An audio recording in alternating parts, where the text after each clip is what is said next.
समांतर श्रेणी का विस्तृत रूप मैंने लिख के बताया था आपको, ए प्लस डी, आगे डी का मान बढ़ता ही जाएगा, ए प्लस 2डी हो जाएगा, ए प्लस 3डी हो जाएगा, वैसे वैसे आगे मान बढ़ता ही जाएगा। ठीक है, आगे के मान बढ़ता ही जाएगा। अब जो पहला मान है इसको क्या बोलेंगे अपन, प्रथम पद। इसको क्या बोलेंगे, प्रथम पद। जिसने पहले नहीं देखा वो अब देख लो। जो फर्स्ट मान समांतर श्रेणी जो पहला पद आता है उसे क्या बोलेंगे, पर प्रथम पद बोलेंगे। प्रथम पद को अपन A1 भी दर्शाते थे। ठीक है, A1 से भी दर्शाते। ठीक है, ये हो गया। जो दूसरा पद है, पूरा ही एक पद है, तो ये दूसरा पद आ रहा है, इसे क्या बोलेंगे अपन, द्वितीय पद। इसे क्या बोलेंगे अपन, द्वितीय पद। इसे हम क्या करेंगे, A2 से भी दर्शाएंगे, A2 से भी दर्शाएंगे। जो तीसरा पद आ रहा है इसे क्या बोलेंगे अपन, तृतीय पद। तृतीय पद, इसे हम A3 से भी दर्शाएंगे। वैसे ऐसे चौथा पद आ रहा है तो इसे क्या करेंगे, A4 बोल देंगे, और इसे क्या बोलेंगे, चतुर्थ पद। ठीक है, इसे क्या बोल देंगे, चतुर्थ पद। ऐसे ऐसे आगे आगे पद बढ़ते ही जाएंगे, आगे आगे जैसे जैसे पद बढ़ते जाएंगे वैसे वैसे हम उसको, जैसे पांचवा पद है, पांचवा पद यहाँ पे पांचवा पद लिख देंगे A+4D, ये A+4D, ये कौन सा पद बोल देंगे, इसे A5 बोल देंगे पांचवें पद को, और इसे पांचवा पद बोल देंगे। ठीक है, ये इसे मान आगे बढ़ता हुआ ही जाएगा। अब मैं आपको एक बार फिर बता दूं, जैसे ये तो मैंने लिखा आपको चौथा तक 4 मान तक लिख दिया। अब पांचवा पद लिखना हो या आठवां पद लिखो, जैसे आठवां पद लिखना है तो हम क्या करेंगे, यहाँ पर ध्यान दीजिए, फर्स्ट पद लिखा आपने उसमें केवल A है, द्वितीय पद लिखा उसमें क्या हो गया, A+2D हो गया। तीसरा पद जैसे हम आगे लिखने के लिए पढ़े तो A तो होगा वही रहेगा, प्रथम पद तो होगा वही रहेगा, लेकिन प्लस D का मान क्या हो जाएगा, चेंज हो जाएगा। D का मान क्या चेंज हो जाएगा, प्लस यहाँ पर D है, यहाँ पर 2D हो जाएगा, यहाँ पर एक D बढ़कर आएगा। ठीक है, आगे चलिए, प्लस तीसरा पद लिखेंगे चौथा पद तो A+3D हो जाएगा। वैसे ही पांचवा पद लिखेंगे तो क्या हो जाएगा, A+4D हो जाएगा। वैसे छठा पद लिखेंगे तो क्या हो जाएगा, A+5D हो जाएगा। मतलब जो पद लिखना है उसे एक संख्या कम करके उसे क्या करेंगे, D से गुणा कर देंगे। जो पद लिखना है उसे एक संख्या कम करके उसे क्या करेंगे, D से गुणा कर देंगे। जैसे मैंने कहा भैया मुझे 15वां पद लिखना है तो 15वां पद क्या लिखेंगे, A तो होगा वही रहेगा, प्लस उसे जो पद लिखना है, मतलब 15वां पद लिखना है, 15वां पद से एक संख्या कम कर देंगे, एक संख्या कम कर देंगे 15 से तो कितना हो जाएगा, 14, और उससे किससे गुणा करेंगे अपन, D से गुणा कर देंगे। तो ये क्या हो जाएगा, A+14D, ये कौन सा पद हो जाएगा अपने पास, A15वां पद हो जाएगा। ठीक है, अब जैसे आपको दे दिया कि A+19D, अब ये कौन सा पद है, A+19D। मैंने आपको बताया कि 15वां पद लिखा हमने तो A तो होगा वही, एक पे तो ध्यान मत दो, ये तो प्रथम पद है अपने पास, प्लस 14D, ये कौन सा पद लिखा आपने, जो पद लिखना है, जैसे हमें 20वां पद लिखना था तो 20वां पद में से हम क्या करेंगे, एक संख्या कम करके उसे D से गुणा कर देंगे। A तो होगा वही रहेगा, जैसे मैंने बोल दिया A तो होगा वही रहेगा, प्लस आ जाएगा। अब D भी आएगा, साथ में D आएगा, लेकिन हमें कौन सा पद लिखना है, 20वां पद लिखना है तो 20वें पद से एक संख्या कम कर देंगे। 20वें पद से एक संख्या कम क्या होगी, 19D, ये कौन सा पद होगा अपने पास, 20वां पद होगा। वैसे यहाँ पे देखा 19D कौन सा पद होगा अपने पास, 20वां पद होगा। जैसे भैया यही बोला है कि मुझे 100वां पद लिख के बताओ, 100वां पद लिखेंगे तो उसमें क्या करेंगे अपन, A तो होगा वही रहेगा, A पे कोई चेंज नहीं है, प्लस लास्ट में लिख देंगे D होगा वही रहेगा। लेकिन D के बाद जो पद लिखेंगे अपन, 100वां पद लिख रहे हैं तो उस 100वें पद से जो पद हम लिखेंगे उससे एक संख्या कम करके उसे क्या कर देंगे, D से गुणा कर देंगे। तो 100 है, 100 से एक संख्या कम कर देंगे, क्या आ जाएगा, 99, और उसे क्या करेंगे, D से गुणा कर देंगे। तो ये कौन सा पद हो गया अपने पास, 100वां पद हो गया। कौन सा पद हो गया, 100वां पद हो गया। ऐसे ये देखो A+55D, अब बताओ ये कौन सा पद है, 55D है, तो जिस संख्या जैसा पद लिखते हैं उससे एक संख्या कम आती है D के साथ। जो पद हमें लिखना है उससे एक संख्या क्या आएगी, कम आएगी। तो एक संख्या कम आ रही है ये 55, तो 55 ऑलरेडी एक संख्या कम आ रही है, तो 55 पे एक जोड़ देंगे, कितने हो गए, 56। तो कौन सा हो गया, 56वां पद। कितना हो गया, 56वां पद। जैसे बोल दिया कि भैया 10वां पद क्या होगा अपने पास, A तो का वही आएगा, प्लस D का वही आएगा, लेकिन जो पद याद करने के लिए 10वां पद याद करना है तो 10वें पद में से एक संख्या कम कर देंगे, कितना हो जाएगा, 9, तो 9 को D से गुणा कर देंगे। तो ये कौन सा हो गया अपने पास, 10वां पद हो गया, 9D। ठीक है, अब बहुत सी बार क्या है वो उल्टा भी पूछ लेता है हमसे। उल्टा कैसे पूछेगा, जैसे देखो तो ये लिख दिया अपने A+2D। अब बताओ ये कौन सा पद है। ठीक है, हमने तो अभी क्या लिखा कि भैया हमें 10वां पद लिखना है, तो 10वां पद लिखने के लिए हमने क्या सीखा, प्रथम पद होगा वही आएगा, प्लस D का वही आएगा, और जो पद याद करना है, 10वां पद याद करना है तो 10 में से एक संख्या कम कर दो, उसे 9 को किससे गुणा कर दो, D से गुणा कर दो। ये कौन सा आ गया अपने पास, 10वां पद आ गया। ठीक है, ये कौन सा पद आ गया अपने पास 10वां पद। लेकिन उस बहुत सी बार क्या करेंगे, वो हमें दे देंगे कि भैया ये पद दिया है, अब बताओ ये पद कौन सा है। अब देखो यहाँ पर a + 9d, अब बताओ ये पद कौन सा है। तो हमने क्या देखा है कि अभी तक ये पद ज्ञात करने के लिए a + 9d जो पद होता है उसे एक संख्या जो कम होती है वो आती है इसमें, यहाँ पर d से गुना वो संख्या होती है। तो देखो यहाँ पर जो पद ज्ञात करना है उसे एक संख्या कम आती है d के साथ। तो हमें कौन सा पद ज्ञात करना था, वो उस संख्या से एक संख्या कम आएगी d के साथ। तो हम एक संख्या कम है तो इस पर एक जोड़ देंगे तो कितना हो जाएगा 10। तो ये कौन सा हो जाएगा अपने पास a10। जैसे a + 2d है, a + 2d को बताइए कौन सा पद है, कौन सा पद है। तो a + 2d मतलब हमने देखा है d के साथ वो संख्या आएगी जो संख्या हमें ज्ञात करनी है उसे एक कम संख्या आती है। तो जो संख्या हमें ज्ञात करनी है उसे एक कम संख्या आती है, मतलब यहाँ पर 2d है तो 2d में से मतलब हमें पता है कि d को एक संख्या कम करके लिखा हुआ है, 2 को एक संख्या कम करके लिखा हुआ है 2d को।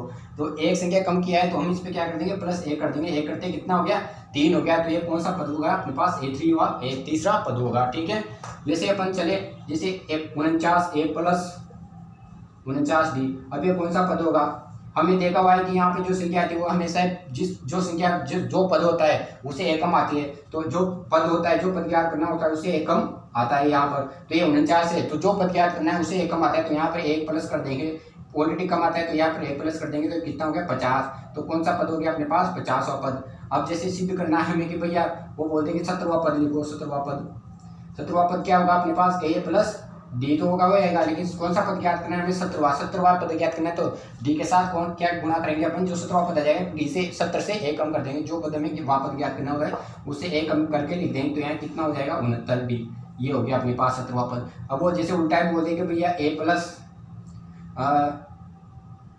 68d, अब बताओ a + 68d कौन सा पद है, कौन सा पद है मतलब हमें पता है कि यहाँ पर वो संख्या आती है, वो यहाँ पर वो संख्या आती है जो वह पद हमें ज्ञात करना होता है उसे एक संख्या कम आती है। तो यहाँ पर कौन सी संख्या आ रही है 68। तो 68 वो मतलब 68 से आगे एक जो पद आ रहा है 69, 68 क्या है कितना आ रहा है 69, ये कितना हो गया 69वां पद हो गया। क्योंकि हमें पता है कि जो पद हमें ज्ञात करना होता है उससे एक संख्या कम आती है, यहाँ से वहाँ पर उससे एक संख्या कम आती है। तो 68 है तो 68 के बाद कितना आएगा 69 आएगा। तो ये कौन सा पद हो जाएगा अपने पास 69वां पद हो जाएगा। ठीक है, ये तो देख लिया आपने, ये देख लिया। ये देखने के बाद अपने पास आता है कि भैया ए तो ठीक है, ए तो आ गया अपने पास प्रथम पद। ठीक है, अब ये जो डी आ रहा है बार बार डी आ रहा है इसके साथ। ठीक है, अब ये जो डी आ रहा है इसे बोलते हैं हम सारवंतर। आप सोच रहे होंगे कि बार बार डी आ रहा है, इस डी को क्या बोलते हैं, डी को बोलते हैं हम सारवंतर। ए को तो हमने अभी तक देख लिया कि इसे बोलते हैं प्रथम पद, ए को क्या बोलते हैं प्रथम पद। अब हम देखेंगे सारवंतर। भाई देखो आपने सोच आपके दिमाग में तो आएगा कि सर ये डी आ रहा है, ये डी बार बार आ रहा है, मतलब ये डी बार बार क्यों आ रहा है और इसे क्या बोलते हैं, डी बार बार आ रहा है लेकिन इस डी बार बार क्यों आ रहा है और इसे क्या बोलते हैं। ठीक है, अब मैं बताता हूँ डी बार बार क्यों आ रहा है और इसे क्या बोलते हैं, और इसे क्या बोलते हैं। ठीक है, डी को बोलते हैं अपन सारवंतर। डी को क्या बोलते हैं सारवंतर, मतलब समांतर श्रेणी क्यों बोला, क्योंकि समांतर श्रेणी तभी बोलेंगे अपन जब इनके बीच का अंतर क्या होगा समांतर होगा। मतलब समांतर जब कोई श्रेणी समांतर श्रेणी तब होगी जब उनके पदों का बीच का अंतर क्या होगा समांतर होगा। अब वो समांतर होगा ये पता कैसे चलेगा, वो पता चलेगा हमें डी से, डी को ही हम सारवंतर बोलते हैं। मतलब इस पे अंतर पे पता पड़ रहा है कि सार यानी सभी पद प्लस अंतर, सभी पदों का अंतर क्या है सार यानी समांतर आएगा, तभी हम बोलेंगे उसे सारवंतर, तभी उसे बोलेंगे समांतर श्रेणी। तो डी को क्या बोलते हैं अपन समांतर मतलब सार अंतर, डी को क्या बोलते हैं सार अंतर। अब डी कैसे ज्ञात करेंगे सर, ये तो हमने लिख लिया कि पद ज्ञात, पद तो मैंने बता दिया कि हाँ पद है, ये पद है, A2 है, ये A3 A4 है। अब जैसे ये डी अब समांतर श्रेणी सिद्ध करने के लिए डी कैसे ज्ञात करेंगे, अब डी ज्ञात करने के लिए हम क्या करेंगे, अगले वाले पद से पीछे वाले पद को पिछले वाले पद को घटा देंगे अगले वाले पद से पीछे वाले पद को घटा देंगे, अगले वाले पद से पीछे वाले पद को घटा देंगे। मतलब ये कितना है अपने पास द्वितीय पद है, द्वितीय पद से आगे वाला पद द्वितीय से पीछे वाले पद को प्रथम पद को घटाएंगे। वैसे अब द्वितीय से पहला घटा लिया, अब द्वितीय से एक पद आगे चलेंगे तो कितना आ गया तृतीय, अब तृतीय से द्वितीय पद को घटाएंगे। जैसे स्थिति आगे बढ़ती जाएगी, जब तृतीय पूरा हो गया तो आगे चलो भैया कौन सा आ गया चतुर्थ, अब चतुर्थ के पीछे वाले पद को घटा देंगे, आगे वाले पद से पीछे वाले पद को, अब चतुर्थ आ गया, चतुर्थ से पीछे वाले पद को घटाएंगे, A3 को घटा देंगे, तृतीय पद को घटा देंगे, चतुर्थ से। इससे क्या मान ज्ञात होगा हमें, डी सार्वत्रिक का मान ज्ञात होगा, डी सार्वत्रिक का मान ज्ञात होगा, मतलब A2 माइनस A1 करेंगे, ठीक है। फर्स्ट में तो ये हो गया। आगे चलो भाई, A2 से A1 घटा लिया, अब क्या आ गया मेरे पास, A3 आ गया, A3 में से A2 को घटाओ, ठीक है, A2 घटा लिया, अब A3 से A2 घटा लिया, अब क्या आ गया, चौथा पद आ गया, चौथे में से तीसरे पद को घटा दो। ऐसे आगे हम सार्वभौमिक डी का मान ज्ञात करते हैं, जो कि हमने अभी तक समझा है, ठीक है। ये हो गया सार्वभौमिक समांतर श्रेणी, ठीक है। ये बताया मैंने अभी तक आपको समांतर श्रेणी, ठीक है, समांतर श्रेणी। देखिए डी बराबर A2 माइनस A1, मतलब द्वितीय पद से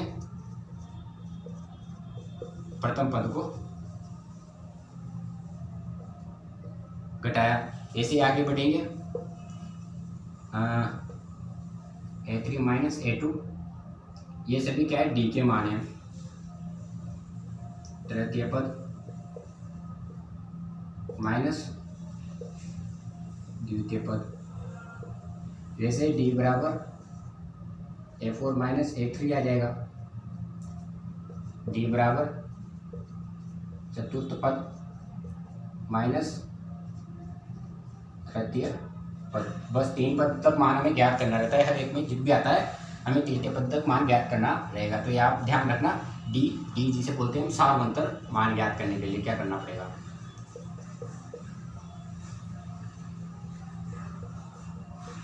ठीक है, ये तो डी का मान है। अब जैसे भैया वो बोले कि मैंने आपको दे दिया ये 50वां पद दे दिया मैं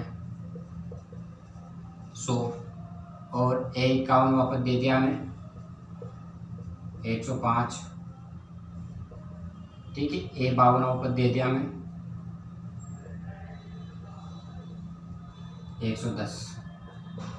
अब इनके बीच का सार्वभौमिक ज्ञात करो। सार्वभौमिक ज्ञात करने के लिए क्या करेंगे अपन, आगे वाले पद से पीछे वाला पद घटा देंगे। नॉर्मल वही कोई सा पद हो, हमें आगे वाले पद से पीछे वाले पद का घटाना है। तो डी बराबर आगे वाला पद क्या है अपने पास 15 है भाई, आगे वाला पद कितना आ रहा है अपने पास 51 आ रहा है, उससे पीछे कौन सा पद आ रहा है, ये 50 आ रहा है, तो ये 50 को घटा देंगे, 51 से 50 को घटाओ भैया, 51 105 माइनस 50 का मान कितना आ रहा है, 50 का 100, तो कितना आ गया 5, ये डी का मान आ गया। इधर आगे बढ़ेंगे, अब क्या होगा, A2 से A1, तो ये 51 से ये 50 घटा लिया, अब ये 52 आ रहा है, तो 52 से 51 को घटाओ, 51 को घटाएंगे तो 110 माइनस 105, अब इस पे भी सार्वभौमिक का मान कितना है, डी का मान 5। ऐसे हमें आगे ज्ञात करना रहता है, ठीक है। आज के लिए इतना ही, आप वीडियो को पॉज करके उतार लेना, ठीक है। अब बढ़ेंगे हम आगे, ये खत्म आज का चैप्टर अपना पूरा करो, ठीक है। जय श्री राधे, जय श्री राम, जय श्री कृष्ण, जय श्री श्याम।